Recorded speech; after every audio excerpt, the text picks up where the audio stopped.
Today I'm going to talk to you about how to speed up your Android phone. Now, this could lead to anywhere from a small improvement to an absolute leap in performance, depending on how old your device is. I'd say the techniques I'm going to show you could bring forward anything from the likes of the Samsung Galaxy S1 and, phones with even single-core processors. So if you're stuck with one of them, if you follow my tips, hopefully you'll be well ahead. So anyway, the phone I've got in front of me, as you can see, is the Galaxy Note 2. This is by no means an old smartphone, but it's been out for about a year and a half now, so things are progressing, but at the same time I've managed to keep up, and I'm just going to show you what kind of things you should do to help speed up your Android phone. So, let's have a look. So as you can see at the minute, this is not standard TouchWiz, and I'll come on to that in a second. But first, there's a couple of basics. There's a few things that you should always be thinking of doing when you're running an Android device. For example, by holding down your home menu and clicking that button, you can close all remaining apps. So let's just go on to my home menu. So by closing all remaining apps, you're freeing up memory, and this memory can be used to manage other applications, or basically it helps free up the resources on your phone, which always comes in handy. It prevents you getting too much lag, so if you suffer from that, then just try closing your app, see how much difference it makes. Okay, now there's another really important thing here, and that's launcher. See, something like 80% of people never actually change their stock Android launcher, and it's safe to say that's not a really good decision. See, most Android launchers are they're stacked full of bloatware, they're quite slow, they're laggy, and they possess a lot of features which most people don't use. So, the best thing to do in that situation is to actually go get a different launcher. The one I really recommend, if you just want all-out performance, is Launcher Pro. So what I'm going to demonstrate is what Launcher Pro is like. So if I just... I'm going to have to change my default launcher. But basically, Launcher Pro is optimized for speed.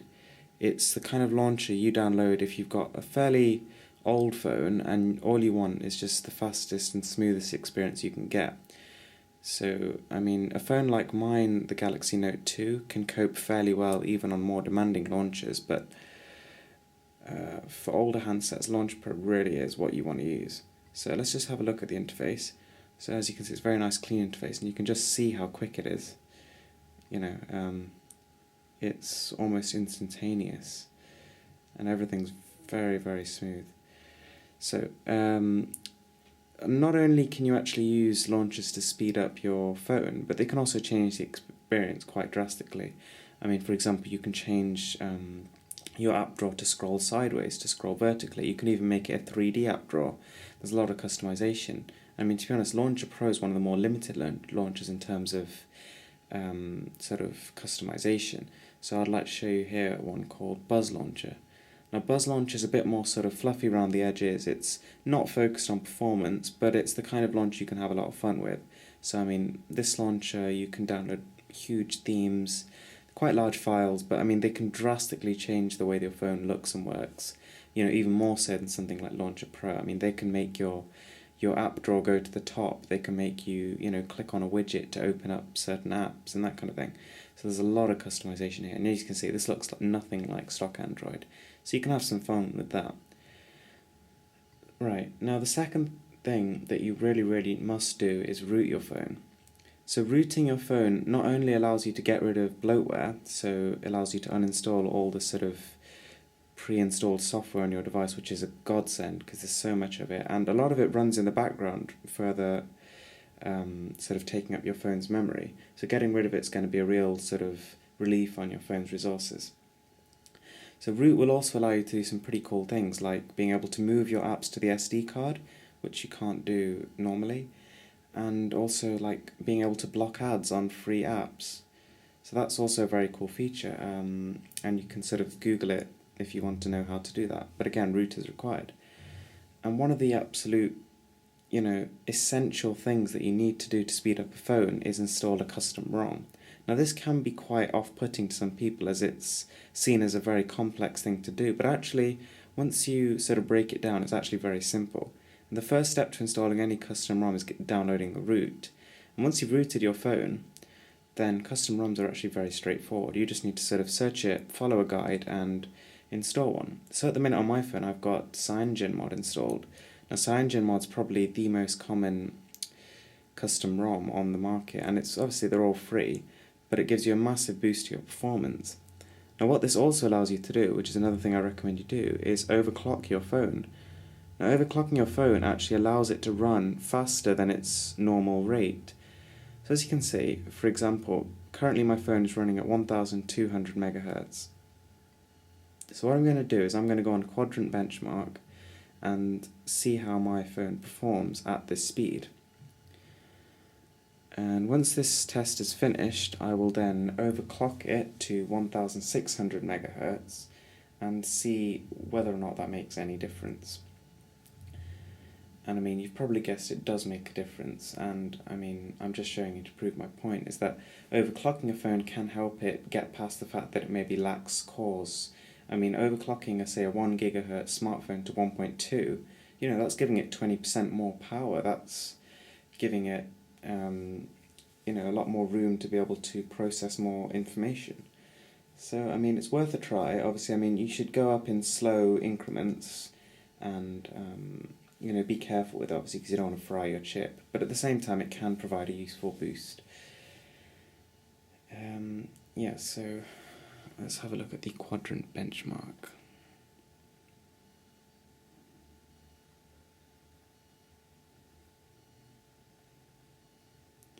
Right, here we go. So, as you can see, my device 4498, which is a pretty solid score, but it's not sort of way up there. So now if I move my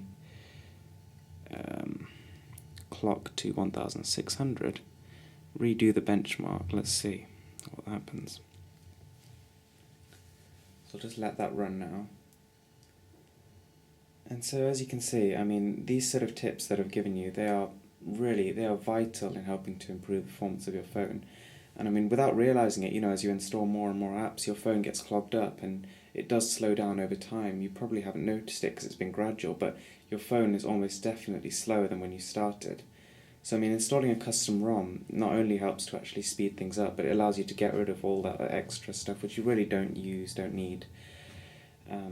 So I mean, it helps get rid of the bloat, and it keeps your phone running as smooth as possible. So I mean, you can also get like faster browsing experiences, as well as more efficient battery life by installing a custom ROM. So let's just have a look at the benchmark result. And there we go, a marked improvement there, 5538. So now it's way above the rest of the competition. The Galaxy Note 2, and I mean, although that quadrant benchmark score still doesn't compete with, say, the Note 3, the actual performance, as you can see, it's buttery smooth. With this custom ROM, everything works just as well as it would on a phone like that. There's absolutely no performance issues on this device. So arguably it performs just as well. Browsing and things like that, I've experienced absolutely no lag, and the performance is very, very quick. So anyway, thanks for watching. Rate, subscribe, comment, like, and check out my other videos.